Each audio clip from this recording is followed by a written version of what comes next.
Hello everyone, how are you all? Hope all are doing fine. So as you know that we have started our chapter number 8. Let's start the today's work. We have completed till page number 97. Yet the number of widows who actually remarried. We have completed this paragraph. So the chapter, as you know, the chapter is about. Yeah, just a second. Yes, the chapter is about women caste and reform. So in this chapter we are studying that what was the women's condition at that time and how their conditions changed, कि जो time के साथ साथ कैसे उनकी conditions के अंदर सुधार किए गए, कैसे उनके लिए कुछ काम किए गए.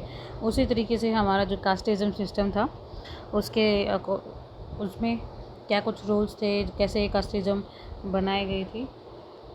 All the things we will read in this video. So let's start. Next is girls begin going to school. देखिए अभी हम वुमेंस के बारे में ही पढ़ रहे हैं. तो आगे देखिए कि गर्ल्स ने स्कूल में जाना स्टार्ट कर दिया, कि कैसे उनके स्कूल में जाना पॉसिबल हुआ, वो सब देखेंगे. Many of the reformers felt that education for girls was necessary in order to improve the condition of women. जो भी reformers who were working for the women's conditions, उनकी कंडीशन में सुधार के लिए जो काम कर रहे थे, हमारे जो समाज सुधारक थे, उन्होंने महसूस किया कि दैट एजुकेशन जो है गर्ल्स के लिए वो बहुत ज़रूरी है. और वो ज़रूरी किस लिए है? For the two the improvement of the women's की, जो अगर वुमेन का हमें इम्प्रूवमेंट करना है, उनकी कंडीशन में अगर हमें सुधार लेकर आना है, तो ज़रूर इट्स नेसेसरी कि उनको एजुकेटेड किया जाए. Vidyasagar in Calcutta and many other reformers in Bombay set up schools for girls. Vidyasagar ने कलकत्ता में और बहुत सारे और जो समाज सुधारक थे, उन्होंने बॉम्बे के अंदर गर्ल्स के लिए स्कूल स्टार्ट किए. When the first school were opened in the mid 19th century, many people were afraid of them. And when the first school was opened, जब पहली बार कोई ये गर्ल्स के लिए स्कूल खोला गया था, and the time period was mid 19th century चल रही थी, तो उस टाइम पर बहुत सारे लोग अफ्रेड थे, इस चीज़ से डरे हुए थे. क्यों डरे हुए थे? Because they do not want to send their girls to the school. They fear that the school would take girls away from home. उन्हें डर था कि भाई जो स्कूल जो हैं वो गर्ल्स को अपने घरों से दूर कर देंगे. Prevent them from doing their domestic duties.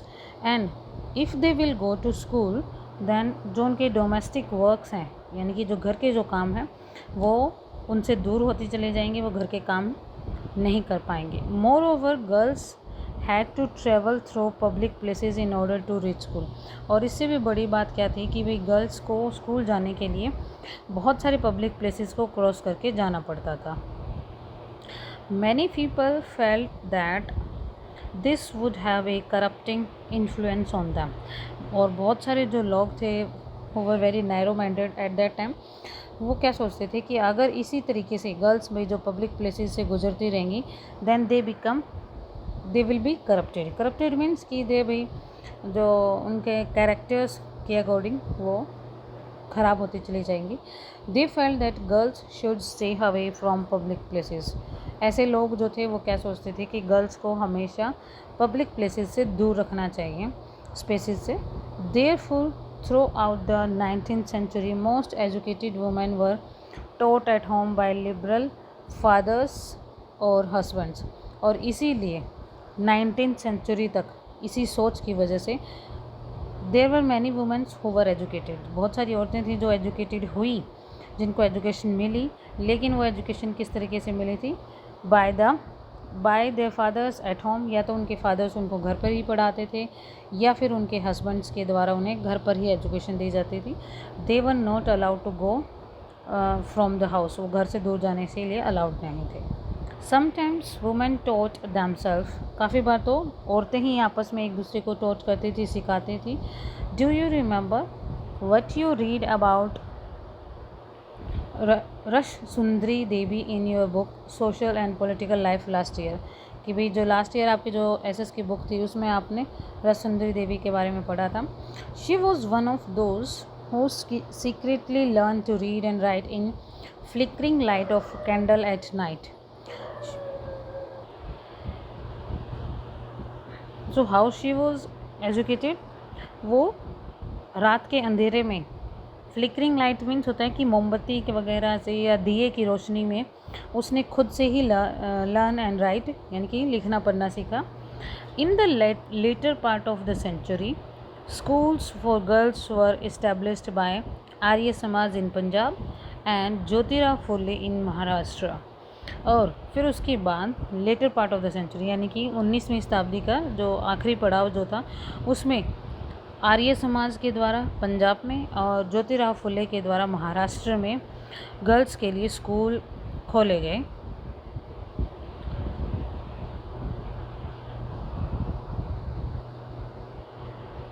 In aristocratic Muslim households in North India, women learned to read Quran in Arabic. They were taught by women who came home to teach. अब क्या हो रहा था कि भाई जो मुस्लिम समाज जो था उसके अंदर भी औरतों को एजुकेशन देना स्टार्ट हो गया था नॉर्थ इंडिया में. एंड उनको एजुकेशन कौन दे रही थी? वुमेन्स ही उनको एजुकेशन दे रही थी, वो भी उनके घर पर आकर. Some reformers such as Mumtaz Ali reinterpreted verses from the Quran to argue for women's education. एक मुमताज़ अली नाम की औरत थी, who was a social reformer, जो हमारी समाज सुधारक जो थी, उसने कुरान के कुछ वर्स को रीइंटरप्ट किया. रीइंटरप्ट मीन्स होता है कि उनको एक्सप्लेन करा फॉर द पब्लिक कि भाई वुमेंस की एजुकेशन के लिए, ठीक है, कि उसके अंदर उन्होंने ये शो करने की कोशिश की कि वुमेन की जो एजुकेशन है उसको वो बहुत ज़रूरी है उसको देना. The first Urdu novel begin to be write from the late 19th century. और इसी के साथ जो फर्स्ट उर्दू नॉवल था जो कि कब लिखा गया, लेट 19th सेंचुरी में लिखा गया, वो स्टार्ट हुआ. Amongst other things these were meant to encourage women to read about religion and domestic management in a language they could understand. Sorry. Amongst other things, कहते हैं कि और इन दूसरी चीज़ों के साथ साथ क्या हो रहा था, they were meant to encourage women to read about religion. इसके साथ साथ उनको औरतों को encourage किया जा रहा था कि वे रिलीजन के बारे में रीड करें, डोमेस्टिक मैनेजमेंट सीखें in a language they could understand, कि भी जिस लैंग्वेज में भी वो ये सब चीज़ें समझ सकते थे उसी लैंग्वेज में उनको टीच किया जाए. नेक्स्ट अब आता है वुमेन राइट अबाउट वुमेन, कि भाई अब क्या हो गया था कि औरतें ही औरतों के बारे में लिखना स्टार्ट कर रखे थे. From the early 20th century Muslim women like the Begum of Bhopal played a notable role in promoting education among women. अब 20th सेंचुरी की स्टार्टिंग में की बात है कि जो एक मुस्लिम बेगम थी भोपाल की, उन्होंने एक बहुत बड़ा रोल प्ले किया किस चीज़ में, एजुकेशन के लिए, औरतों की एजुकेशन के लिए. They founded a primary school for girls, उन्होंने गर्ल्स के लिए प्राइमरी स्कूल बनाया एट अलीगढ़ में. Another remarkable women Begum Rukaiya Sakhawat Hussain started school for Muslim girls in Patna and Calcutta. एक दूसरी औरत थी बेगम रुकैया शेखावत, उसने पटना और कलकत्ता में गर्ल्स के लिए स्कूल बनाया. She was a fearless critic of conservative ideas, arguing that religious leaders of every faith accorded in an inferior place to women. वो जो थी रुकैया शेखावत, वो काफ़ी बहुत बड़ी क्रिटिक थी, और फियरलेस क्रिटिक थी मीन्स कि वो किसी भी चीज़ की आलोचना करने में डरती नहीं थी, वो अपने जो उसके पॉइंट ऑफ व्यू थे उनको रखने में वो डरती नहीं थी. तो जो कंजर्वेटिव यानी कि जो संकुचित सोच की जो सोच जो थी यानी कि चाहे वो रिलीजन को लेकर थी या चाहे वो वुमेंस की एजुकेशन को लेकर थी, उन्होंने हर एक चीज़ पर अपनी आलोचना की, अपनी आलोचना दिखाई। By the 1880s women begin to enter universities. अब 1880s तक औरतों ने यूनिवर्सिटीज़ में एंट्री करना स्टार्ट कर दिया था, यानी कि भैया वो यूनिवर्सिटी कॉलेज वगैरह तक पहुंच चुकी थी। Some of them trained to be doctors, कुछ को डॉक्टर्स की तरह ट्रेन मीन्स कि there some of them became doctor बनी। सम बिकेम टीचर्स, कुछ टीचर्स बने। Some women begin to write and publish their critical views on the place of women in society, और कुछ औरतें क्रिटिक्स बनी, क्रिटिक्स आलोचक यानी कि बनी, जिन्होंने क्या प्लेस ऑफ वुमेन लिखा कि भाई औरत का इस समाज में क्या जगह है, उसके बारे में लिखा। Tarabai Shinde, a women educated at home at Pune. Tarabai Shinde एक औरत थी जो कि जिसको पुणे में ही घर पर ही एजुकेशन मिली थी।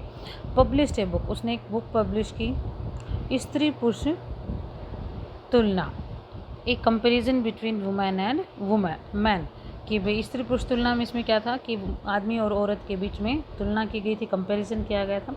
Criticising the social difference between man and women, और इस बुक के अंदर आदमी और औरत के बीच में जो डिफरेंसेस हैं उनको उसकी बहुत बड़ी उन्होंने की है, आलोचना की है इस बुक में।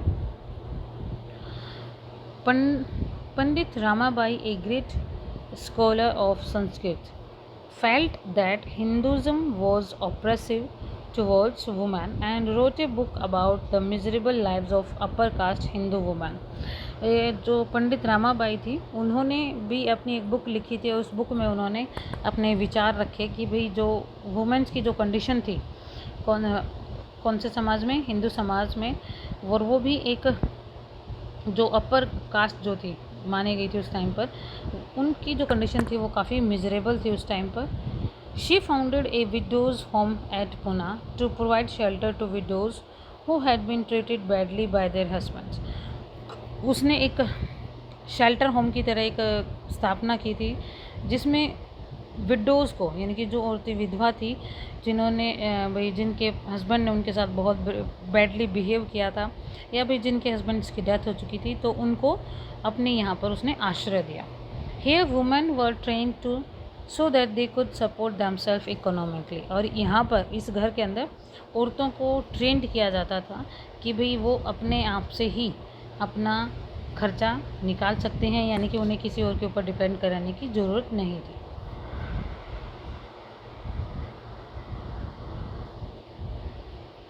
Needless to say, all this more than alarmed the Orthodox.